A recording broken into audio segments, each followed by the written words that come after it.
Thank you all for coming tonight to Bowie 75. This is the Photographer Talks series. My name is Carrie Kania. I'm the creative director at Iconic Images. And tonight we are very lucky to have Denis O'Regan here discussing his career, life, work, including 2 tours with David Bowie, Serious Moonlight and Glass Spiders. Just a glass spider. Glass Spider. Single. One spider. Just one. I want to thank, of course, everyone for coming, and thank the staff here in the London store, especially, who have been absolutely terrific.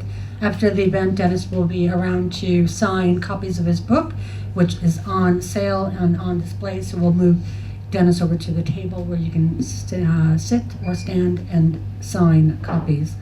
So yeah, please welcome Denis O'Regan. I wanted to start really at the beginning of your music career, and that was with the Beatles, if I'm not mistaken, where you went to go see the Beatles with your mom in '64? Yeah, well, I made her take me. I was a huge Beatles fan. Yeah. That's where it all began. So it began with music rather than photography. So people assume it's the other way around. So it went music, photography, travel. That's how it came together. And then I thought, I'll go on tour, combine all 3. Did you sneak a camera into that first gig? The Beatles? Yes. At 9? No. Yes. No. I smuggled in my Jelly Babies.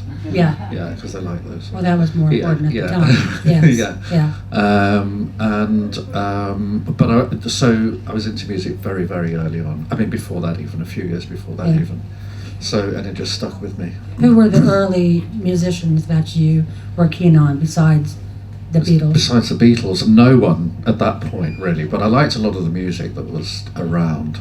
The Kinks, just everyone, really, everything. Yeah. And when I was young, around about that time when I was 9 or 10, I was really ill.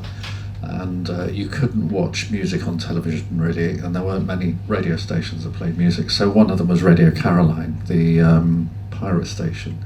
So they only had a certain number of singles on the ship. So it was on a ship. So they were outside territorial waters, and you'd hear the same songs coming up. So I'm in bed all day ill, and I'd hear the Beatles' Ticket to Ride coming up 3 or 4 times a day, you see. So that's really how I got into music, plus Radio Luxembourg was the other one. When in the days when the radio would whistle on its way to finding the tuning. I've got a car now where I just tell it what to play, so who'd have thought of that? So that's how it all began, really, yeah.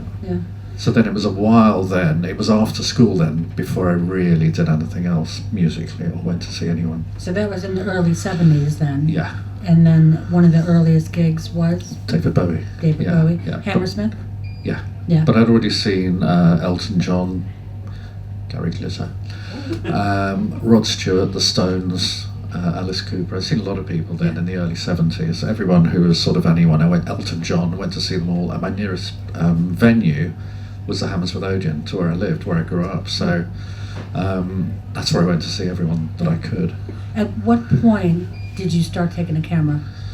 I think it was Wings, Paul McCartney's Wings, and they were at Hammersmith. So I went down. Somehow I sneaked in, and not only early during soundcheck. So not only did I sneak in, but I sneaked in a camera and took some pictures. And being a Beatle fan, that was the first one I picked on. You see, I saw Led Zeppelin the year before that, and that's partly what made me take up photography. Was seeing Jimmy Page hit his violin bow against the guitar, and the chalk dust came up through the spotlights, and I thought, there's something I'd like to take that home. That's how it came about, really. Yeah, capturing a memory. Yeah, really. Yeah. And having a memory of something that would disappear because you didn't really get that exposure to that sort of stuff on television or anywhere. So the next year then is when I saw David at the Hammersmith Odeon, and again ran down to the front, borrowed my uncle's camera, he got pretty shitty pictures, knickers and things being waved in front of the camera lens, that kind of thing. And I used a flash. It came with a flash, and I really didn't know how to take a picture anyway. So they were all a bit rubbish. But the show itself is what really affected me. So it was, I'd never, having all the people I've named, there was no one who went on stage and did mime theatre as well as rock. I mean, live it was quite rocky with Mick Ronson. So, and I was really affected by it. And I thought, my God, there's a whole world here that I just didn't know existed, really, even though I'd seen all these other big bands. So, of course, this was the night before he retired. So I knew nothing about him retiring until the day after he retired. And I saw the placards, the newspaper headlines, David Bowie retires. I thought, I discovered him 48 hours ago. And now he's retired. Yeah, he's gone. I'll never see him again. Because that's what I thought happened. I thought he'd retired, not that he'd retired Ziggy Stardust. Well, that's the press, isn't it? Yeah, I think it'd say prank. Yeah. That's the press. Yeah. I mean, I knew as much as some of the band members knew about him retiring. So, yeah. When, as you were, experiencing these bands, was Enemy, was that a big part of your, say, early 20s, that sort of thing as well? Early 20s? No, not yet. Because it was totally amateurish at David. And then the following year, I was still like 19 or something, and I was working in the local newspaper shop on Saturdays, which was opposite Olympic Studios, where everyone recorded. And two girls came into the shop giggling and wanting to buy pen and paper. And I thought, something's going on over there, you see. And the way they were dressed, I put two together. So I went across and asked, and they said, "Oh, David Bowie's here recording." So I zipped home and got that camera again, came back and waited for him to show up. Then took a few pictures of him walking in. Well, actually, it's not quite true. When I was on tour, this is jumping a long way, but David used to nag me. I mean, there's no other way of putting it, really. So he was always, "Where's Dennis? Where's Dennis? Oh, I want to do one." And of course, he always had this sort of point that whenever he saw a great picture, I was somewhere else. So that's what happened that very first day when he showed up. I was looking the other way, and I turned around, and he was almost in the door. So I had to come back the next day at the same time and then nabbed him. And then he said, because he remembered from the day before, said, "Oh, you should work for NME." So this was the comment. So this was 74, and then he went off to say he was recording Diamond Dogs. So straight after that, I went around Europe on an Interrail ticket, and went to the Arctic Circle and Hungary, which was just out of communism, and went to all these amazing places, Venice, which I'd never been to. And that's when I got the bug for travelling. So these were all now coming together exactly the same time. Then 18 months later, punk hit. So until then, it'd been really difficult to get access to bands. You needed photographically, and I knew no one, because I hadn't. I'd wanted to go to art college. And my nearest art college, ironically again, the nearest one to my school, while I was just finishing school, Freddie Mercury was there. So, and also I think Pete Townsend went there, and Ronnie Wood, I think. So they all went there. Of course, we knew nothing about any of that. But when I was at primary school, which was very close to Richmond, of course, we knew that the Stones were playing every night in Richmond. So it's all. So I grew up around all this music, but I had no access to anything except what I paid to see. So I couldn't take these. I couldn't really get much access to bands. And then punk came along, and you could get access to everything. So that's then when I'll tell you the story. We got hours. I was asked to go and shoot The Damned at Hertfordshire College of Art and Design, legendary venue. And it was because because Sex Pistols, their manager decided that they hadn't gone down very well in St Albans the previous time they played there. So they backed out. So The Damned headlined, and it was only their second ever show, and I pitched up. And of course, by this time I'd bought a almost proper camera. But now, because it wasn't built in to my uncle's Boots camera, I had no flash. So it was pretty dark, and there was another photographer there. And I said, "I've left my flash at home, could you let me off flash?" And he said, "Okay." And he said, I really don't like this stuff. Why don't you send it into NME? So that's really how it began. And then his name's Chalky Davis, and he shot David way before I did. He was sharing a house with Phil Lynott, the singer of Thin Lizzy. And that's how I ended up on my very first tour, which was with Thin Lizzy, a bit later, having met Chalky because I asked to borrow his flash gun. So you never can tell. No. I like the fact that Chalky really wasn't into it. No. And then he got fed up with touring as well, just at the point that I met Phil Lynott, and so I went off and did that as well. Was your tour with Thin Lizzy, that was your first rock and roll tour? First proper tour, yeah. So this was a few years after the beginning of punk, but this was like 79, wasn't it? In 78 then, I did most of NME's photography that 1 year. Till they got a new editor who was he was into public image, that kind of thing, which I definitely wasn't. Yeah. So I was into people like Freddie Mercury and David Bowie, who were quite, visual. Yeah. So Joy Division wasn't my kind of department, really. There you go. What was it like on the road for the first time with a band? I mean, did it take a few shows for you to kind of understand how they would act and what moments to capture best on stage? Yeah, I suppose. Yeah, I mean, I had done a lot of live photography by then, so it was all pretty straightforward. But yeah, I mean, you get to know what they do every night, and so you can be in the right place. Yeah. And also you can say, I'm going to be here, I'm going to be there. If you want to throw, Phil Lynnott's phrase, throw a shape.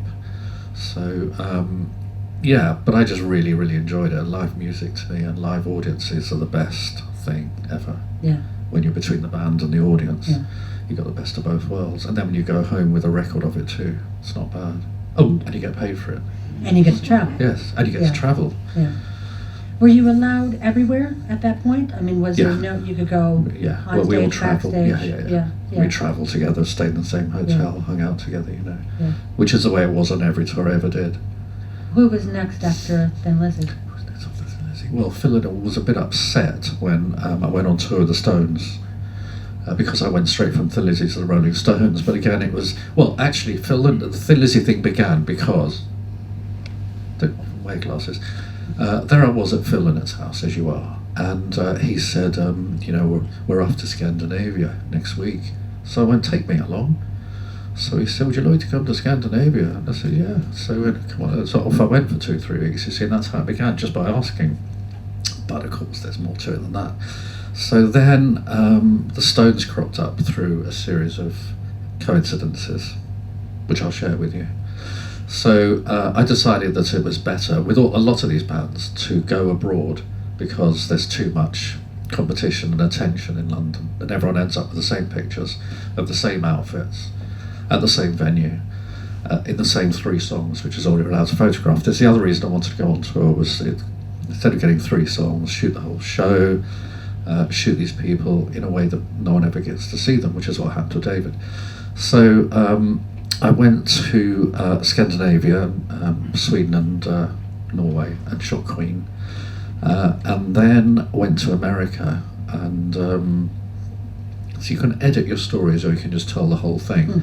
But I went to shoot Barry Manilow, Alice Cooper, and then while I was there I tried Hopefully not at the same time. Yeah, they were, yeah. That'd be an interesting opening up. They mixed in different circles, I imagine. Perhaps. Yeah. So I had difficulty getting a pass for the Stones, but I went with 2 friends who had passes, and this woman led all the photographers into the photo pit, and my friend said, why didn't you jump in? Okay, so I jumped into the line of photographers being let in, and this girl, it was all very efficient in America, and this girl had the headphones on, and she was and she saw me and she went out, so that was, I got slung out just off the photographers. And then saw the show, and it was 85,000 people inside. I mean, it was enormous. I'd never seen anything like it. Anyway, so I managed to get a pass to one of the other shows. So did my 3 songs there, came home. This is 1981. And then in 1982, and the Stones used some of my pictures, the record company used some. Then in 1982, they say they're doing a European tour. So to promote the tour, they played at the 100 Club, which was only 300 people. So the PR asked me if I'd go down and shoot these tickets being sold for the Rolling Stones at a 300 capacity club. And this is before the internet, and it was announced on the radio, and no one believed it. So it took all day to sell 300 tickets to the Stones at the 100 Club. So there was no... It's pretty amazing. I know, it's unbelievable. Like early 80s. I mean, well, no one had ever done it. No big band had ever done that before. The one on Oxford Street. Yeah. It's tiny. It's like this size. Yeah. Yeah. In fact, this is the size of it. So, and it was so hot. Anyway, I shot that show, and my deal was I get more than 3 songs when the Stones play a few days later, or a week later, at Feyenoord Stadium, which was the first proper show of the tour. So in between they played, and this is where it becomes interesting if it's boring at this point, but I went to shoot one of the shows in Aberdeen. So I was in the lounge in Aberdeen, and there's the girl who'd slung me out in Detroit a year earlier, or 8 months earlier. So being a tad shy, I didn't say anything, and then she went, "I remember you." I went, "How?" And she said, "Well, when I threw you out in Detroit," she remembered it, she said, "You were so polite." And that was why I was remembered. So, a lesson for you young things here. I then turn up in Rotterdam, get upgraded in my room, and I had to call the PR to arrange my pass. And I was getting more than the 3 songs. So I phone up, and of course it's her. So I didn't know what a job was, really. So she said, I know nothing about your extra songs. I went, "Oh God." Here you go. Here we go. So she said, there are 75 photographers here tonight. So I went, "Oh." So I said, "Who's the official photographer?" But she said, "We don't have one." So I said, "I'll do it." Yeah. So, yeah. If you don't ask, you don't get. Quite. Yeah. So I ended up on tour with the Stones for 8 weeks. So it was, pretty okay. Yeah. But I Were you a Stones fan? I mean, in the 60s, I know that the Beatles, but did you love the Stones as well? Yeah. So was that kind of a... I moved on to the Stones. Weird. I grew into the Stones when the Beatles stopped touring in '66, of course. And so that was about the time of Honky Tonk Women, and I thought the Stones were amazing through that period. Oh yeah, I was a huge fan, and they were the biggest band in the world. Yeah. So, which is why it seemed a bit dreamlike. Yeah. So she said, I have to go back a bit. So I shot Queen in Scandinavia, and when I came back, Queen said, "Can you shoot some shows for us next year?" Those shows were a week later, after the Stones show. So she said to me, I said, "I'll do it." She said, I'll ask the band," which were, never heard anything like that before. So, and we'll see, how much do you want? Well, I'd already quoted Queen for those shows. So I told her, and she said, "I'll go and ask them." And she called back and said, "Yeah, you're doing this one show for us. I'll take you down and introduce you to the band." I said, "Oh, right, okay." So I went down, met them all, shot the show. One of my cameras packed up, as it would. And then I did one more show. They asked me to do one more. And then I had to come back to shoot Queen. So I did that, and then I went back again. The way it was, private. Well, ironically, it's a private jet. It's done out like an apartment. It is an airliner, but done out like an apartment. But this is the one flight where we had an ordinary plane with ordinary seats. So that's a different story. No, that's when Mick Jagger came and sat next to me the whole flight, chit chat. And I thought, "Oh, what a nice guy." Of course, all he was doing really was interviewing me. He was checking me out. So anyway, after a couple of weeks, Alvinia, before that was her name, the woman who got me onto this tour, who I found out decades later when the internet popped up, that when Jimi Hendrix was found unconscious, his girlfriend rang Eric Burdensing with the Animals, and Alvinia was his girlfriend as she answered the phone. So I thought, find all these little details out of behind people. Anyway, because everyone on these big tours has huge experience in something. They've all done lots of stuff. So gone blank now where I left it. You're on tour with the Stones. Yeah, I know. Going back and forth with Queen. Oh, so Mick, yeah. And so it was a bit of a... Oh, yeah, so after 2 weeks, Alvinia comes to me and says, Mick says it's time to go. And I said, why? And she said, well, because he likes to get different viewpoints of the tour, which I thought was fair enough, but I wasn't going to admit that. So I said, well, Keith Richards has looked at the pictures. He was very into the photographs, which kind of surprised me. He was all very sweet and friendly and encouraging. And Mick was, Mick. So I said, well, he hasn't even looked at the pictures. How can he tell me to go? So this was after 2 weeks. So she said she came back and he must have appreciated my cheekiness, I suppose. And I wasn't too much of a pain to have around, So she came back and said, you're going to stay 2 more weeks until Wembley Stadium, as that's your home city. So that was 4 weeks.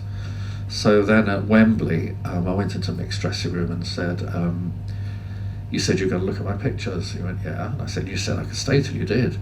He goes, yeah. And I said, you haven't. So he said, oh, how remiss of me. So I said, so can I stay till you do? And he went, yeah. I'd stay for another 4 weeks. And that was the whole European tour. So the irony about that tour was, it's the only European tour the Stones did over a period of 14 years, between 76 and 80 and 90. And it was also their 20th anniversary tour. And I will be doing the book. Yes. So that's how I got to the Stones. So working on the Rolling Stones tour as tour accountant was Bill, who is to this day now David's manager and runs the estate. Well, then he was the tour accountant on tour with the Stones. So we laughed our way around Europe for the 8 weeks, and we just had the same sense of humour. And then the next year, I read in Billboard, Bill and someone else putting together David Bowie's world tour. So straight on the phone, got to ask again. So I said to Bill, I want to do this tour now, because David was the one I wanted to tour with, always from day one. So this is exactly almost 10 years since I'd seen Hammersmith. So I thought this would be great. So contact Bill, and Bill says, well, I can't just get David on the phone and say, Denis, who you've never heard of, wants to come on tour with you. So he said, can you put together a business plan? So I said, well, I'll do a book. You pay me, pay all my expenses, ship me around the world. And at the end of it, we'll get an advance on the book and then split the difference. And that's what happened. It worked really well. So great. So Bill went to David and he went, yeah, I like that, doing the book. So I went out to rehearsals in Texas on a huge soundstage. And this is when I should have known what David was like at this point, but and it's enormous, and they go through all the songs, doing way more songs than they would play on the tour. And then over the PA, I suddenly heard Denis. I thought, clearly that's not me, he doesn't know me from Adam, and I'm going, so he said, can you come down to the front? Well, obviously it was me, so I went down to the front, and he said, what do you think? Which songs should I do? And I thought, this is another moment, a bit like the Stones. So then each day he would go boxing to train. So I stayed for a few days. Each day he would go, and Stevie Ray Vaughan was still there. He was doing all the rehearsals still. He was in the band. And I went with David to a gym each day, and he boxed to get fit for the tour. So on the very, very first day, I was about an hour late. So he should have known really what he was getting into.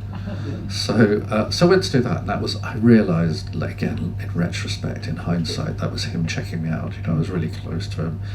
But his bodyguard was, when I look back at the pictures 40 years later now, I see that the bodyguard for those first couple of days was always near David. Of course, then when I look at the later pictures, he's nowhere to be seen. So they were obviously checking me out, and they said, they didn't really say much. They went, great, we'll see you on tour.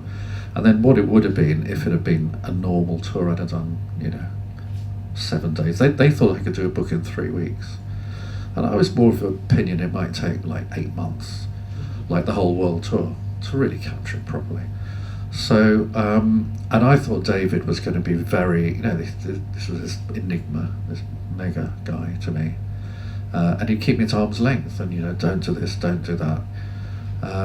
Instead of which it was the opposite, where are you? Why don't you do this? Let's do that. That really threw me because it's not what I expected. Was he kind of the first musician who was real collaborator with you, in a sense? Yeah, he was. Yeah, true. Ish. Phil Lynott, I did stuff. No, I worked closely with Phil Lynott. I'd go to his house. He lived not far from me, and he had a light table built in, and he'd go through the shots, as he called them, and we go through the pictures. And one of my first, I had no training. I taught myself photography, and I did a picture where he was down the bottom, and it was all lights above him. And he points to this, and he points to the top, and he goes, "What the fuck's this?" And I went, well, that's space, it's moody. Well, you're not there to shoot the fucking space, you're there to shoot me. So then I started to really home in on the performer a lot more than I had done up till then. Yeah. So he also, then we had a similar discussion that I had later on with David, which was Phil Lynott liked to travel in the front of his car, and I'd sit behind him. And so there came a point, and David hijacked me similarly, and he said, "You go through the shots before you show them to me." And I went, "Yeah." And he said, "So you're censoring my picture, my shots?" And I went, "Well, no, I call it editing, you see." And I said, "Well, when you make an album," this is a longer conversation, and he was getting more and more agitated. And I said, "But when you make an album, you don't put in the duff shot, the duff notes, the whole of this, so right, I'll fucking keep it in, so okay." So I said, "Well, I don't." So he said, "We'll have to agree to fucking disagree then," and that was the end of that conversation. But then later on on the tour with David, I'd get all these slides and thousands of slides back, because it was a few cities, it was all film, I had to carry all the film with me. And then the rolls of film, we took them into any major city that was coming, and then they'd get sent back a bit later. I'd go through them all, and obviously David didn't want to look at thousands of pictures, so I'd fill a projector carousel with pictures, with slides, and then he'd come to my room, we'd have a slideshow, and he'd go, yeah, I'm not sure about that, and we'd discuss them, because at the beginning of the tour, it was the first time he'd seen how he looked. So he loved seeing the live pictures, but then it would get a bit boring as time went on. And I would do fewer live pictures and show him fewer. And then I started to shoot more off stage and then show him that, because it was more interesting. So, but then one day, weeks or maybe a month or two into the tour, he said, and I saw it coming, but it's too, you can't get out of it, when you're cornered. And he said, "So, the pictures that you show me, you go through them in your room and you separate them out." I went, "Yeah." He said, "Well, what do you do with the ones you don't show me or that I reject?" And there was no real way out of that one. And I said, "I put them in the bin in my room." He went, "So the maid could take them all home with her?" And I went, "Well, yeah, kind of." So otherwise I'd have to carry them around for months. And anyway, so I was forced to destroy the ones we didn't, or that I didn't like, or that he didn't like. So, of course, I didn't know on the 87 Glass Spider tour, I didn't know that 2 years later Photoshop was coming, and I would have hung on to loads of them, because there were some that I was just being picky, and I didn't want to show David stuff that wasn't perfect. Yeah. So, but also you don't want to lug around. Yeah, And who knew that here we would be, X amount of years later, wishing that you had the full unedited tour photos. Bloody right. Yeah. The days before digital. 2 years before bloody digital. So when you would be on tour with David for that first tour, you would take, how many rolls of film? How long before you actually then saw what you took? A couple days or? No, at least a couple of weeks. Really? Yeah. So, because we would go, we didn't stay very long in many cities. Right. So Los Angeles and New York we stayed, and we would, I forgot what they called it now, but we would radiate outwards from one of those. So we'd stay in New York and drive to Philadelphia and fly to Boston, and so that we didn't have to keep changing hotels all the time. And in LA we did the same thing. So fly up to San Francisco and wherever. So in those cities, then I'd often get the stuff back straight away. Yeah. So But you would have like base cities. Yeah. And then just, And zip in. And of course, these would all be processing laboratories that I'd never used. Yeah. So it was always a risk. So I took all the films in. Of course, each roll of film had it written on the canister where it was taken. Yeah. So when I got them all back, they're all bundled together. So when people go, where was that taken? I got no idea. Unless there's something in it that gives the game away. Right.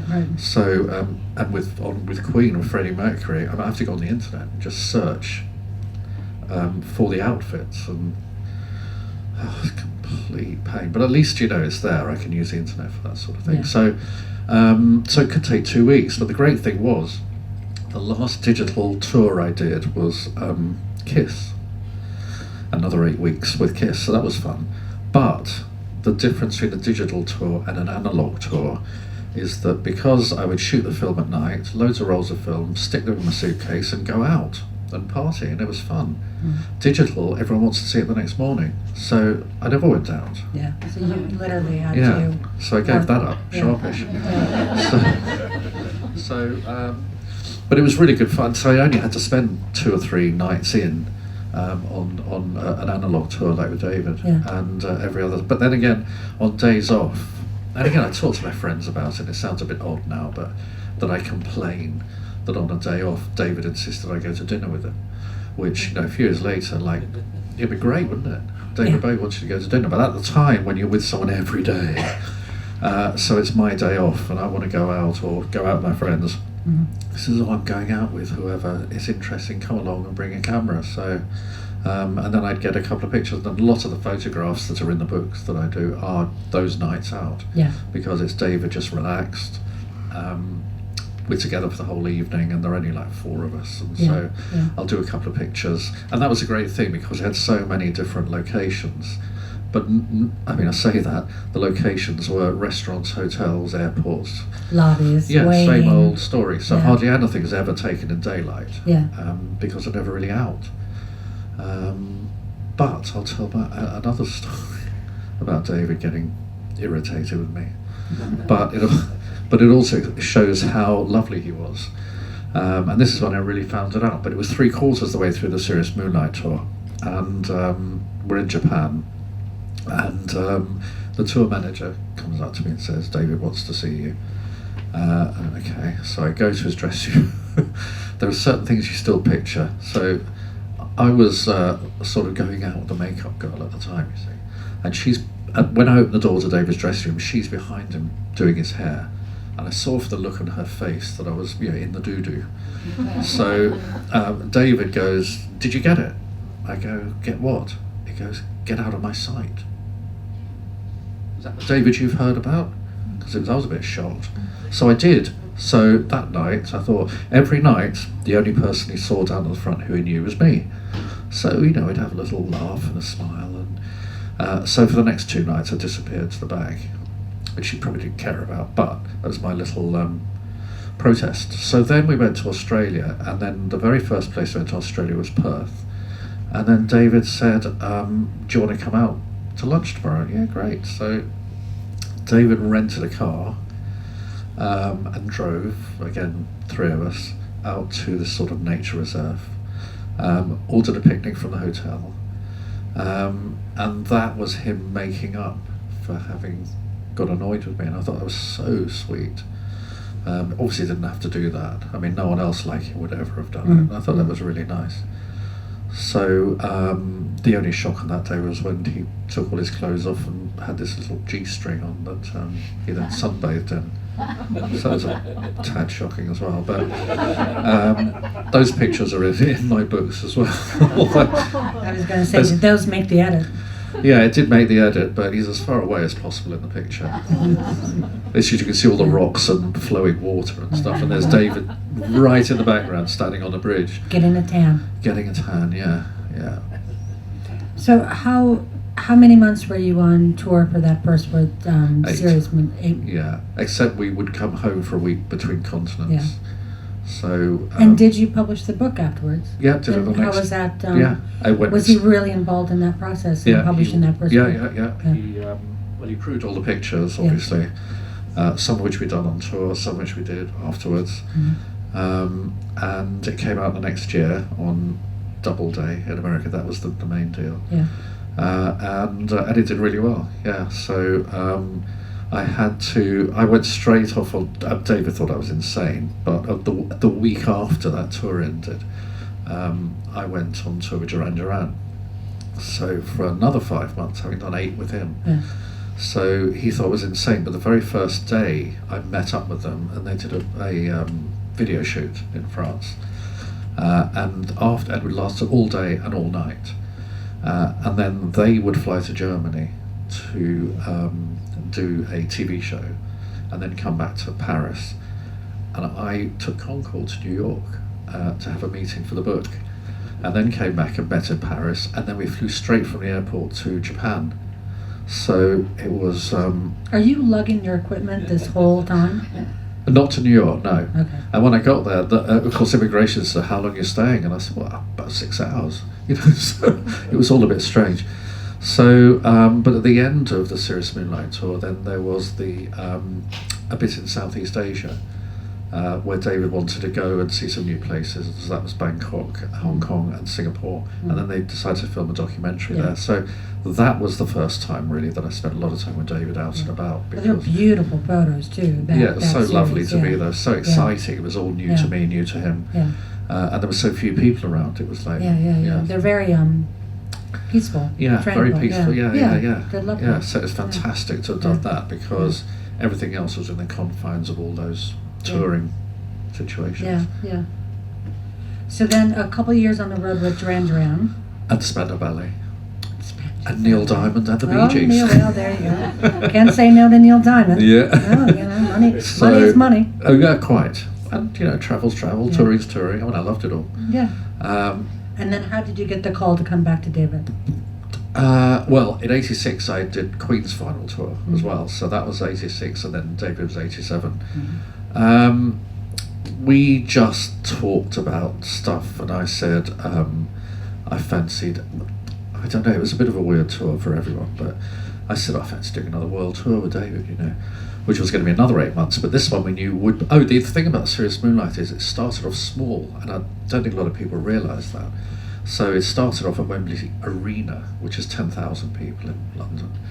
And the Let's Dance album came out, and of course it all exploded.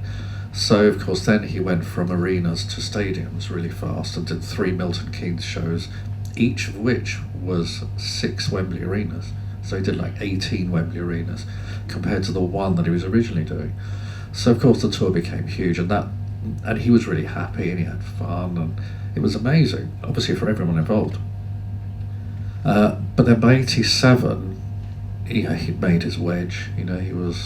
So now money was less of an issue, and he decided he'd go a bit arty, and he now had this giant audience. And so he said, what I'll do is introduce them to the kind of music they didn't hear on the last tour. So a bunch of B-sides and deep cuts, as they say. So and at rehearsals, the rehearsals were immense, because you had to do the band rehearsals, which was in a small room. Then all the dancers came along, and then did sort of production rehearsals with them, and then did in New York again, and then did dress rehearsals in an arena in Amsterdam or Rotterdam, and then start the tour.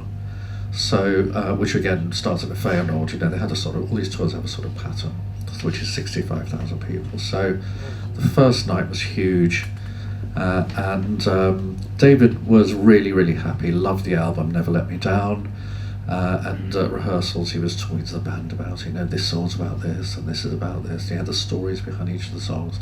And then of course he did the first show with all the theatrics going on, and a lot of people didn't like it. And it was just like nothing they'd seen, and it wasn't David being David Bowie so much. There were 15 people on stage. So the reviews weren't great. So he was less buoyant than he'd been on the previous tour. And also everything looked more black and white and Berlin-esque than the Cirrus Moonlight, which was very pastel and 80s, So David's wearing black jeans and huge boots with mirrored toe caps and leather jackets and things, and long overcoats, which he'd never worn on the previous tour. So We did things on the Glass Spider tour. So Berlin was a major thing because the stage, the huge spider, was built in front of the Reichstag, which was the Nazi headquarters, at right angles to the wall. And so, as everyone knows, all the people on the other side of the wall started to sing along, and it had a major effect. And during my world tour of Soho houses, where I gave a talk each time, the Berlin one was completely different because everyone wanted to talk about that one show. And there was a girl there who said, I was reported at the time as being the youngest person at the show. So I said, how old were you? And she said, 1. And her mother had taken her to see it, and David apparently got an award for his role in bringing the wall down. So then, at the end of sound check in Berlin, David said, should we go back to my old apartment? I said, great. So we went round, and it was just me, him, and Coco, his legendary PA. And it just knocked on the door. And the bloke opened, and there's David Bowie standing there, and he goes, I used to live here. Can I come in? And David, afterwards, he said, I was so impressed with the way the guy handled it, because it's not often that happens, obviously. So we went in around the apartment, and on David's son, as we know, has had 3 names. So he's now Duncan. He was originally Zoe, and in the middle he was Joe. So at this point he was Joe. So Joe's drawings were on the walls that he had done when they lived there, and or been there, and the guy who lived there, it had been redecorated around all the drawings. So David was really pleased. So it was obviously he knew who lived there. So and then we went to Hansa Studios. David had to get the band to do some extra recordings, and of course it's in East Berlin. Now it's on a normal street with office blocks, but then it was virtually a solo building in the middle of this wasteland. And I went up to the control room, which is now a bar, and looked out and saw the view was still there. It was only 5 years, so 6 years. So I looked out, saw the view David had seen, when he wrote it. So I said, should we go down to the wall and do some pictures? So we went down to the wall and did some pictures down there. And of course we didn't know, it was another thing, we didn't know that the wall's going to come down in another year and a half. It's just, you just don't know what the future holds in some of these things. So that was, in retrospect, really interesting. With all your travels and your kind of long-term relationships with so many seminal bands, did you ever kind of witness the meeting of, say, David Bowie with Queen, or with Duran Duran or Span? Did you ever see them all sort of in a room together? Yeah, I introduced Duran Duran to David Bowie, so they loved that. Except for Roger Taylor, who looked at my book recently, and he goes, he sees the picture, and it's only three or four of them with David. He goes, well, where was I? So, in the loo, it's what happens. You snooze, you lose. So, also David met Michael Jackson backstage in LA, and they hadn't met, and so that was interesting. David's, quite shy and never knows really what to say. Can't accept a compliment, or couldn't accept a compliment. Found that very difficult as well. So in 1990, I went back to the whole Ziggy Stardust thing, and I said, you're the reason that I took up photography. And he goes, you probably tell Bono that tomorrow. So he couldn't really accept it for what it was. So with Michael Jackson, he didn't really know what to say, so he started to just pick on Michael Jackson's jacket. Really, that's all he could think of to say. I mean, there were such different people.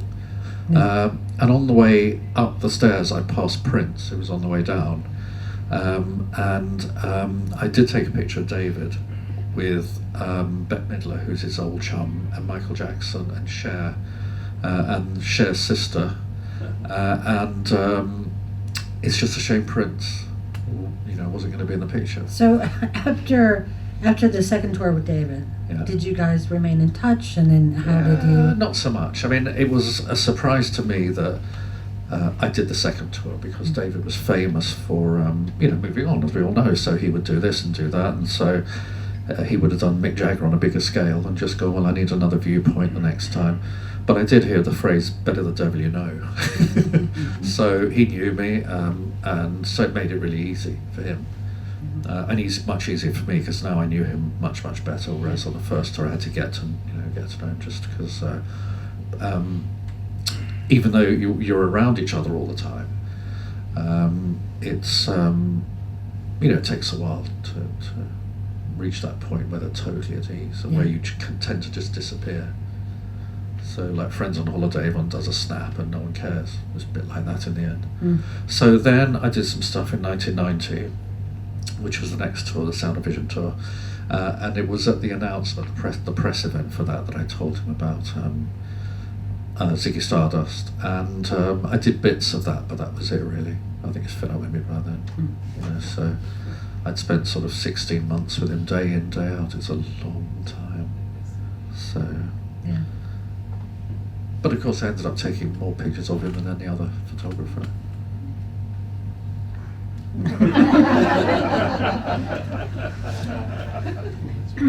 What was it like putting together the book that we have here? So we have copies of Ricochet. Was that very, I don't want to say cathartic, but was it emotional for you to kind of go through that work? Yeah, it was difficult. Yeah. So I have a huge archive of David's stuff, and David has the other half, so we sort of have half each. So a lot of the stuff I hadn't seen since closer to the tour, so I went to David's office and went through a lot of it. And we discussed it before when he was alive, but then after he died, I had to go through everything on a computer screen, and that was really difficult at first. But then I spent 2 days or 3 days, but I started, had to choose, which pictures you want. And when it's all of the same person, it became, I went a bit Bowie blind. I mean, I just kept seeing, there's David again. And then it's more difficult to stand back and choose. But I had favourite sort of scenarios, so I knew what I wanted. But this book is a smaller version of the big book, which is in the box set, which is actually 5 books. Yeah. So that's a reduced version of the big one, which is how it was designed to look. So it's landscape, so that all the photographs are really large. And unlike the first book, where there were politics involved, we've got to have this person in it, you've got to have John McEnroe in it, you've got to have bloody this, that and the other, because they were all friends and we're going to send them a book. When it came to this one, I just wanted David on every page and just him, so it made it much more fun, much more devoted to him. Yeah. But it was difficult, yeah. No, I just had to try and think of the bad things, well, you even it out. Yeah. But there weren't many. I have to say, I've told most of the bad things already. I mean, it was a great relationship where we got on really well.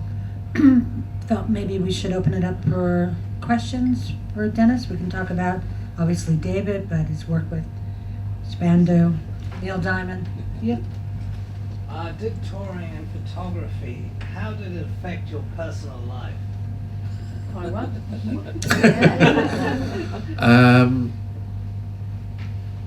did it affect my personal life, touring and photography? Well, I never got married until after I'd finished touring, so I decided, not to be hypocritical about it. So, various phrases come to mind about being on tour. Kid in a sweet shop type thing. So, and it is fun and it isn't. I mean, it's routine, and that's one of the problems of touring. You know what you're doing every day. What you see, what I saw on stage every night was kind of the same.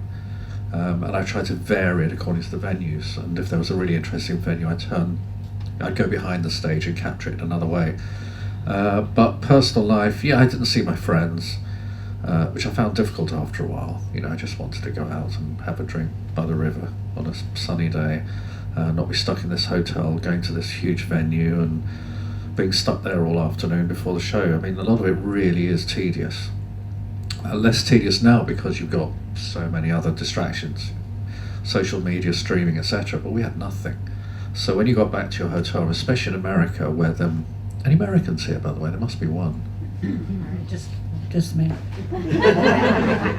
So, what American television was. Especially in the 80s. Oh my God, it Dallas was awful. Dynasty. Absolutely awful. Heart to Heart. Yeah, but the fact is you got, 6 commercial breaks per 45 minutes. And it used to drive me insane, so I just never watched it.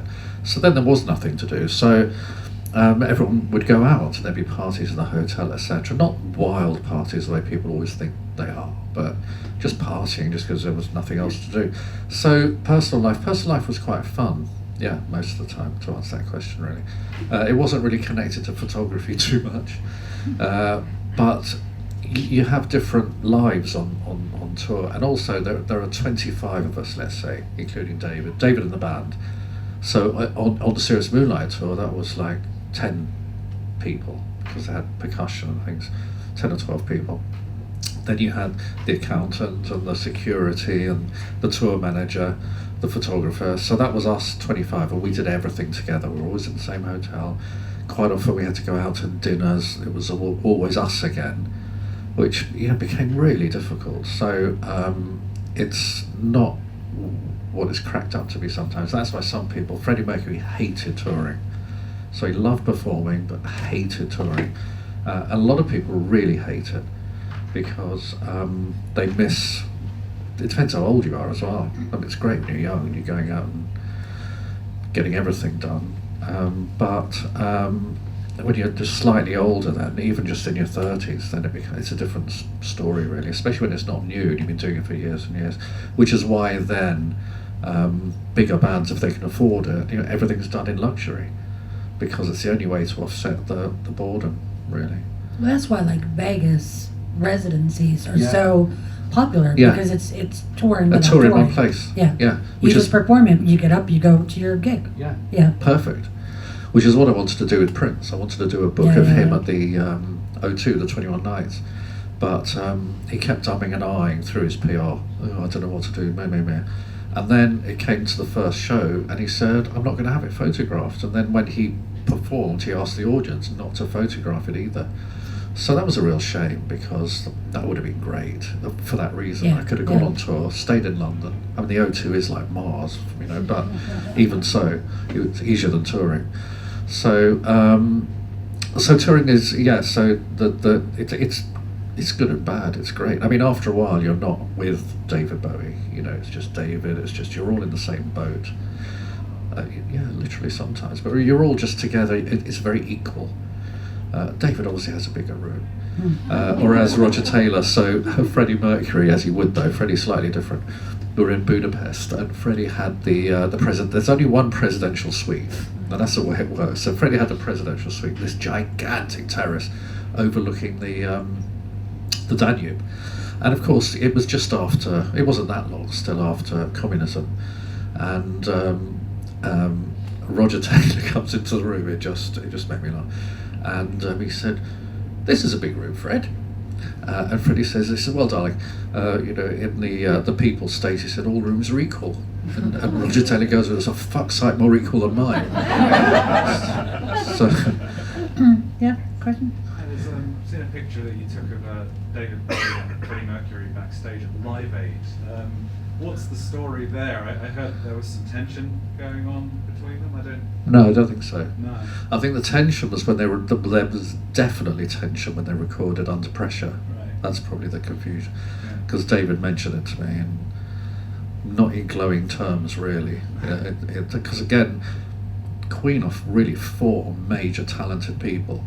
So you weren't just dealing with a band and David. David obviously was pitching his ideas against 4 other people.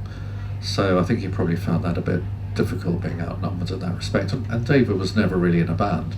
He never had to listen to anyone or compromise in any way. So I think he found that really difficult. But I think they became friends, and at Live Aid they were definitely having a good chat. It was very friendly. But backstage at Live Aid didn't look in the Bohemian Rhapsody film the way it did in real life.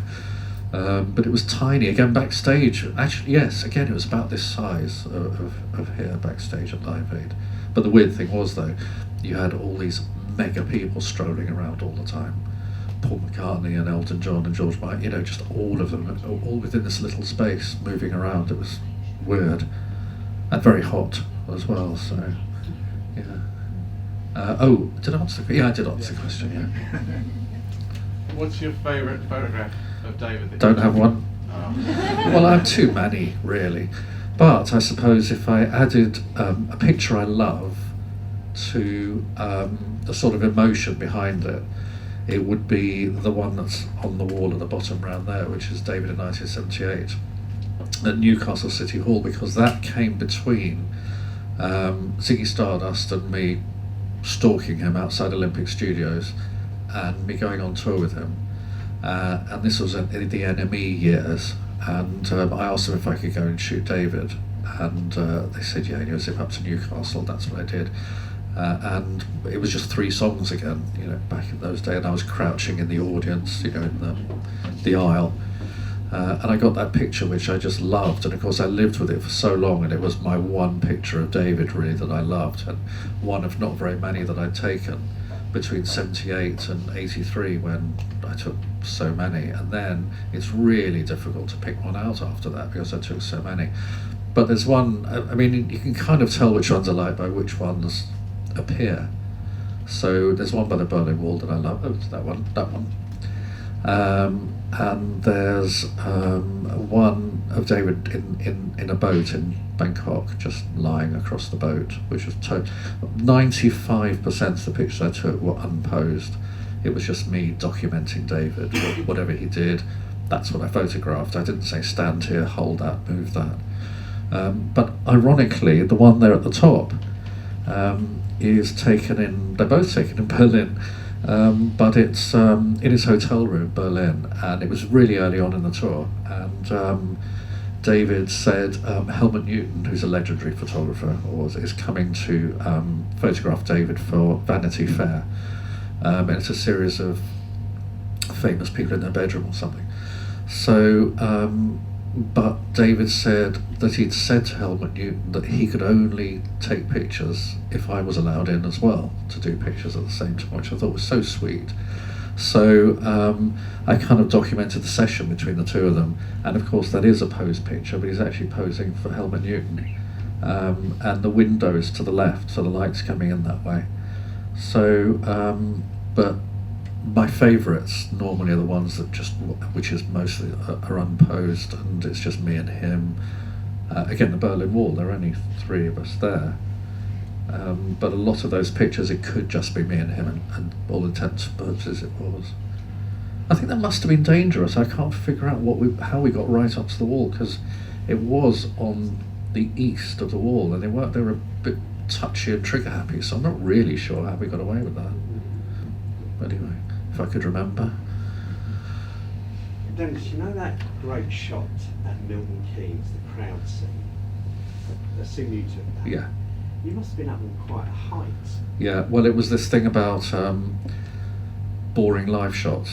You see, if I keep shooting from the front, it's going to be the same every day. David won't want to look at the pictures. We'll all get bored. So the amazing thing about Milton Keynes is it's a bowl, Milton Keynes bowl. So the audience goes up at the edges. It's like being inside a soup bowl. So the audience look gigantic compared to, normally they disappear over towards the horizon. You can't really see the scale of it. But on that one you could. So, but if you shoot it from ground level, you know, from the stage, it doesn't have the same effect. So by moving upwards, then I'm changing the angle. And so there's the wall of people. So I climbed up the scaffolding to the side of the stage. Great shot. Oh, thank you, yeah. So to one side, just on the edge, there's scaffolding every night. And I don't really like heights, but that wasn't very high. But there were times that there were suggestions. Again, on the last show of the tour, on the Stones tour, that was the biggest audience ever, actually, at the last show of Stones tour, and it was in Leeds, Round Hay Park, and Mick Jagger was walking down towards the stage, and so we started to walk down together. This is before the show, and then he, climbed up the steps to the stage, and then started to climb up through the scaffolding, and I realised he was heading for the little control room on the very top of the stage. So I just turned around and went back down, and he carried on up, and he didn't know I wasn't there till he got to the top. So I didn't do a lot of shots from heights. The Stones again asked me to do pictures from the top of at a football ground, from the top of the floodlighting, and I wouldn't do that either. I can't do that sort of stuff, but I could do helicopters, which is quite strange. So I did loads of great tune, isn't it? Not my phone. Oh, that's my son. Oh. Oh, little love. So, I bet he calls again. Right, the won't give up. So, I did, not David again, but Queen. There's a picture of their helicopter, them arriving for their last ever show, which was at Nebworth. And I came in another helicopter next to theirs, and then shot theirs over the crowd, which was, again, like the Berlin Wall, turned out to be their last ever audience with Freddie, but again, no one knew that.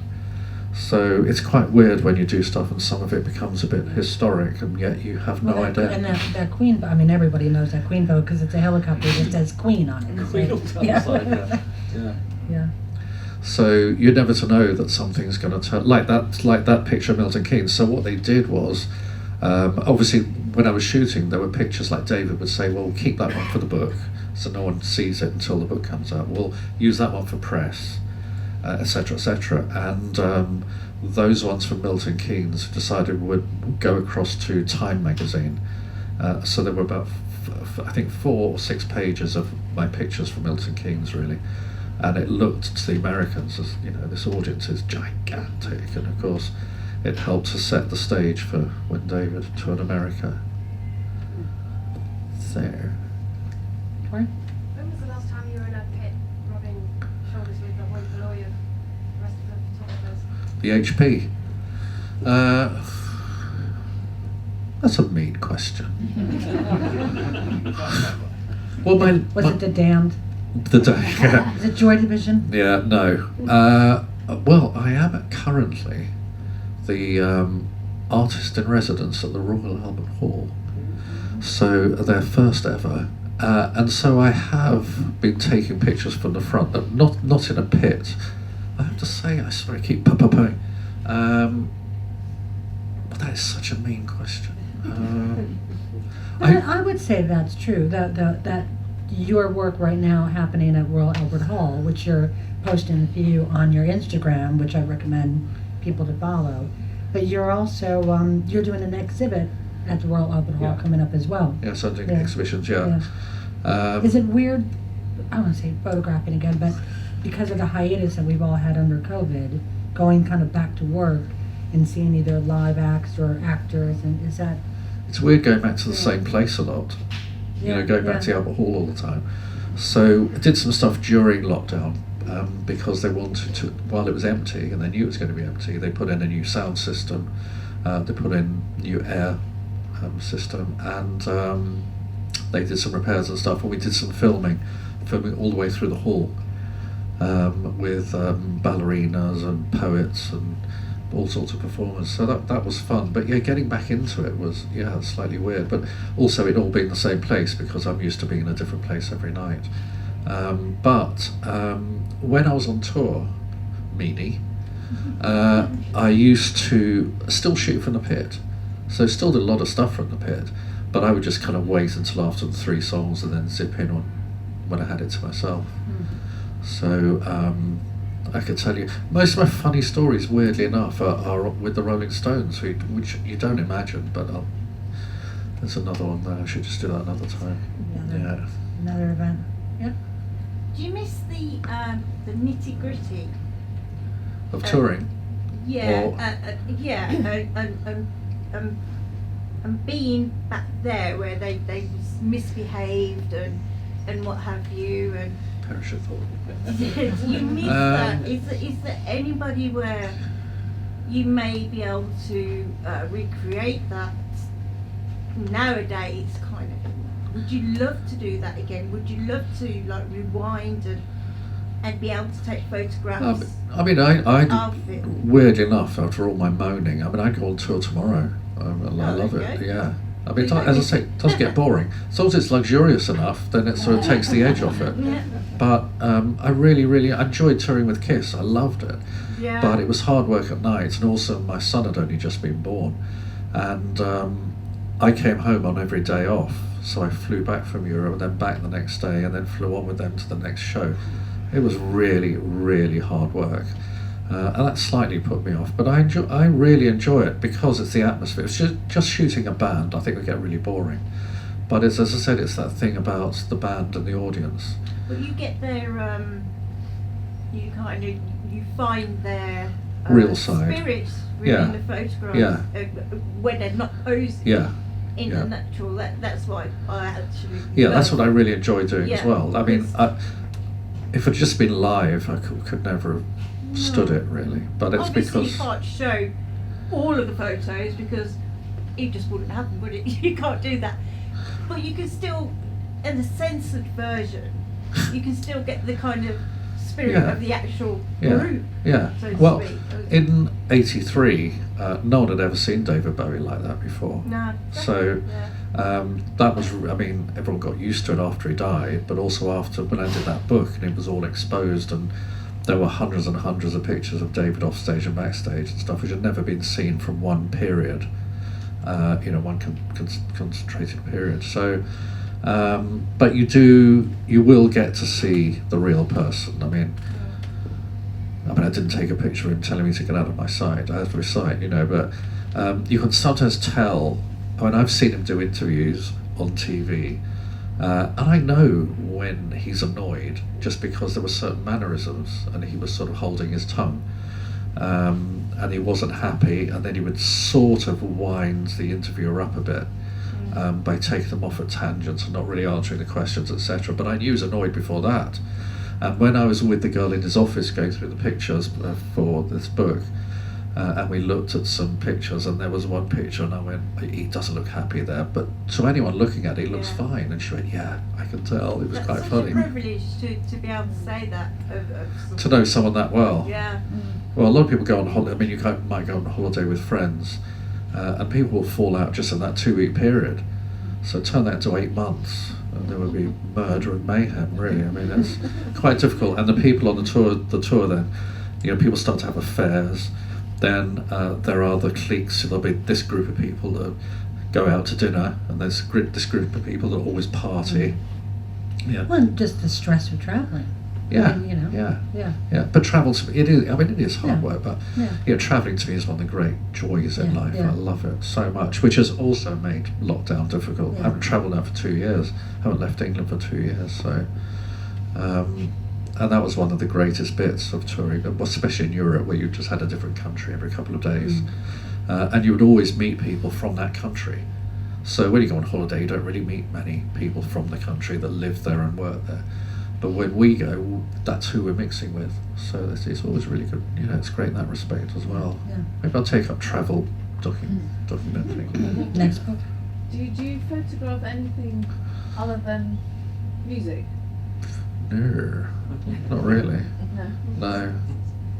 I've got anything in mind. I was just wondering how, because you No. said you were self-taught and you were into music, and that was, you combined your interest that way, whether there was anything else, especially as you've had I like family, to- so maybe life calmed down a bit and you Yeah, I like doing travel stuff. I love it. But now I'll just do it on my iPhone, which I really, really enjoy, because I've always got. But the one thing, when Dave would say, "Come out to dinner tonight," I go, "Oh, I've got to lug my camera around." I really hated it because I felt as though I was always on duty, and which is the first time I nearly got fired actually on the Bowie tour. It only took me about a week, and Coco, his PA, who haunted me.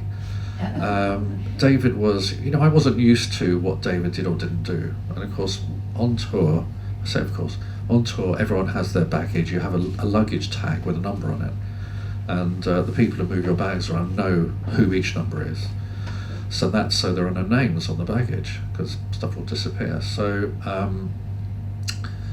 and there's someone on the tour then who will collect all the bags. We just go straight to the hotel. He stays behind, takes all the bags off the carousel, takes them to the hotel and drops them into our rooms. Dave, there was one airport, and David had his luggage trolley with his bags on it. But I thought maybe he did that quite a bit, and Coco said, "You've got to get pictures of this, that David never does this." Oh, okay. But my cameras are in my bag, and well, she's going, me. So I said, "I'll tell you what, why don't you get a camera and you take a picture?" So I only realised later on how close I came with that one, because Coco was, David's right arm. One more question. What's the shining thing that you've taken away? Everybody knows that when we all heard he passed, what was the thing that you take away from your time with David most? Well, a lot of it is looking back in a different... Well, he gave me a gigantic opportunity, which was amazing. Opened his life up to me, which I thought was fantastic. And it would have only been a short period of time if we hadn't, I suppose, got on as well as we did in the way that we did. And so it lasted for a really long time. So I took that away. But I think people, I don't think, had realised how funny he was. I mean, everyone's now heard it all. There's been so much since he died, talking about he was like this and he was like George Michael. No one knew how generous he'd been, how much charity he gave to all the time.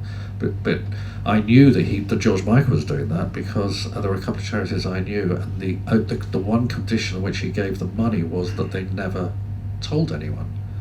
So same with David, and after he died, everyone found out how funny he was and how normal and down to earth. So on the serious military, so I said, so what car do you... He lived in Switzerland before he moved to New York, and I said, what car do you drive? He said, I drive a Volvo.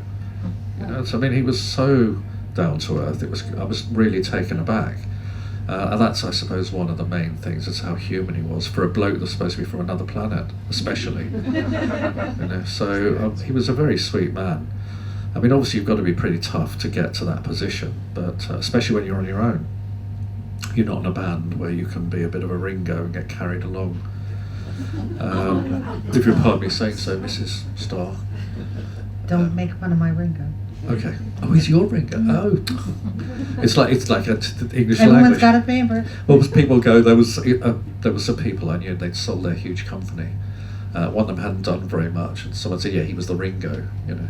And then, of course, you get the Yoko, who's the one who causes the trouble, and it's quite funny, they enter the language. Anyway, sorry about your Ringo, didn't mean it.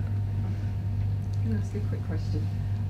When you were photographing all the huge concerts and stuff, did he give you free rein to decide what sort of shots you wanted to take, or did he have like a preconceived idea of he was expecting to see this, that, or something else? No. In fact, no one I went on tour with ever told me what to do. Ever. They just said, you're here, do what you do. You know, you're here for a reason. We know what you do, just go and do it. So no one ever said, really, in all the years that I toured with people, don't do this or do that. Except, as I say, when Dave said, I'm going to dinner or I want to do this, can you make sure you capture it? I didn't even tell you why he told me to get out of his sight, did I? Oh, for God's sake. So what had happened, when he told me to get out of my sight, what had happened was he had been mobbed at the door in Japan, and I wasn't there. Now, of course, you know, I'm not going to hang around the stage door every night, obviously, waiting for him to be mobbed, which he generally wasn't, but he was that night. And he just got annoyed I wasn't there, you see. So when he said, did you get it? And I went, get what? He was just miffed. And so I forgot what I was building up to now. So it threw me. I just saw him walking down the road there. It threw me a bit. So what was the question again? I'll answer it. Yeah, it was whether he expected you to do certain Oh, shots. yeah. I think he just took it. I just did what I wanted to do, and he was happy with that, really. I could go wherever I wanted on the stage, off anything I wanted to do, really. So, which was pretty amazing. But it is like that for most of the people I've toured with. Just you get a free rein, do what you want. You can walk into the dressing rooms, catch me Jagger naked, stuff like that, you know. So, but the weird thing again about being on tour backstage is such a sterile atmosphere. There's, you know, people want to go backstage, and then you get back there, and there's just limp food that's been there for a couple of hours, and there's no one there. So my most recent ex-wife, I took to I toured with Bon Jovi. I did some shows just before lockdown, so did some in Russia and here, and huge shows. And I took her to two shows. One was Liverpool, and one was London. So I said, London is London. And on every tour, London, New York, Los Angeles, they're the three cities where everything goes on. All the celebrities come, all the wives come as they want to go shopping, and etc., and all the press are there. But if you go to a city, you know, a few miles down the road, there's no one there. So I forgot the freaking question again. You're in Liverpool and London. Liverpool and London. So I took her to Liverpool, and I said it's going to be really, really, really boring. And it was. And there was no one backstage whatsoever, really, except the European Cup, because it was at Anfield. And I said to John Bon Jovi, I'm not really a football fan, so of course I forgot. He had his picture taken with this gigantic cup, etc., etc. And I said, so, go out and say it's great to be, in Liverpool. And he said, what should I say? I said, great to be in Liverpool. Congratulations on the, winning the. And I forgot, of course, there are two teams in Liverpool, and one hates the other. So he goes up on stage, and he did as I advised. He goes, and the audience, and half the audience goes, woo! I thought, oh my God, I've blown it again. So he goes, and he handled it so well. And he said, there are two sides here, and I can see that now. He said, but we're all Team Bon Jovi, aren't we? And they all go, yeah. Oh my God, my job is saved. So, and then in London, as expected, then it was carnage. So it's the. Was it Bon Jovi in London as well? Yeah, Wembley Stadium. Yeah, so did Liverpool, where it was really quiet backstage. It's still a big show, football stadium, and then do Wembley, but it's hundreds and hundreds of people everywhere. I mean, most of them working, doing something or other, but the film crews will be there, the press will be there, the families, etc. So it's just friend of the friend. The friend of the friend. Yeah. So, yeah. Who had the biggest ego? Oh my God, I thought he was going down. Not Mick Jagger, I'll tell you that. Is it Jagger? Yeah. Oh, sorry, ego. No, it's not. A biggest ego. Not David for a start off. Yeah, probably Mick Jagger. Yeah. I mean, they all deserve to have an ego. But Mick has been famous for so long, most of his life. I went out to a Duran Duran. They were young. They were 22, and they'd been famous for most of their lives, and they were only that young, and they had terrible egos. I think you find, most photographers, I think, when they've shot young bands, they find them a lot more difficult to shoot than older bands, because older bands have been there, seen it, done it, been up, been down, and then young bands all think they're the biggest things since sliced bread, and if they're not, they think they're going to be. So they can be a real pain. But you got to let them have their moment, because that's often all it is. Thanks again, everyone, Feel for free. coming. I really appreciate it. Thank you, Dennis, for taking the time.